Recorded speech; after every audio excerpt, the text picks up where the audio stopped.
L'Académie a été érigée en institution d'État, donc elle est reconnue par l'État en passant par les différentes structures, l'Assemblée et les décrets de sa création. Et les buts, les documents sont là, ceux qui voudraient visiter les stands auront tous les documents pour les informations, c'est la promotion du développement socio-économique, la promotion de la recherche scientifique, la culture, etc. Donc tous les domaines s'y retrouvent. Au début, les premiers membres qui sont les membres fondateurs, c'était sous forme d'élection. L'appel a été lancé par l'université et les gens ont postulé. Et il y a eu les 30 premiers membres. Ensuite, il y a eu des adhésions au nombre de 26, etc. Donc ensuite, bon, il y a eu malheureusement des décès. Et présentement, l'Académie compte 52 membres et répartis en 5 collèges. Et dans ces 5 collèges, il y a le collège sciences de la santé humaine et animale, pour ce qui nous concerne. Et il y a sciences et technologies, sciences, lettres, arts humains et communication, sciences politiques et économiques, les différents collèges, et sciences naturelles et agriculture. Donc ça veut dire que c'est un cadre en tout cas qui fédère pratiquement toutes les disciplines qui interviennent dans le domaine du développement socio-économique du pays.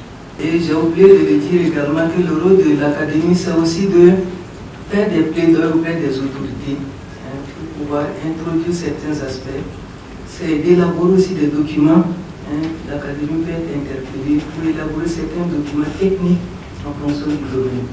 Et je terminerai en disant qu'il y a l'Académie des sciences dans pratiquement tous les pays, que ce soit l'Europe, l'Afrique. C'est pour dire que nos confrères qui ne sont pas du Burkina, s'ils se renseignent bien, il y a des académies des sciences dans leur pays. Et je dirais également que vous tous, vous êtes des futurs académiciens, parce que c'est ouvert, il y a des conditions en tout cas pour pouvoir y accéder. Et je pense que c'est un cadre qui est vraiment très fédérateur et ça apporte beaucoup à nous les médecins. Alors, donc, il y a un plan d'action, un programme d'activité. C'est dans ce cadre que nous avons inscrit ce passage au niveau des rencontres scientifiques des sociétés savantes, non seulement pour présenter l'Académie, mais pour faire des conférences, pour en tout cas pouvoir montrer la place des autres disciplines dans notre domaine médical. Aujourd'hui, on parlera de la place des sciences humaines, sociales, dans le milieu médical. On parlera un autre jour de la place des sciences fondamentales, les mathématiques. Je pense que les pneumologues même travaillent également avec les mathématiciens pour la modélisation, quelle peut être leur place, etc.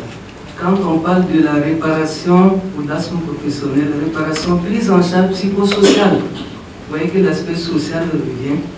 Nous, on se focalise souvent sur le médical, le volet social, le volet humanisation, en tout cas, nous échappe un peu. Quand on parle de stress professionnel, tout à l'heure, ça a été évoqué. Voyez, donc souvent, nous, les médicaux, nous ne cernons pas souvent ce volet. Et ça crée des situations conflictuelles, des incompréhensions au niveau médical. Et chacun de nous va dire, et pourtant, j'ai vu tant de malades, je l'ai bien vu, pourquoi il n'est pas satisfait, pourquoi il y a eu des problèmes. Également, vous avez dit également, les réparations et autres, le processus est très long.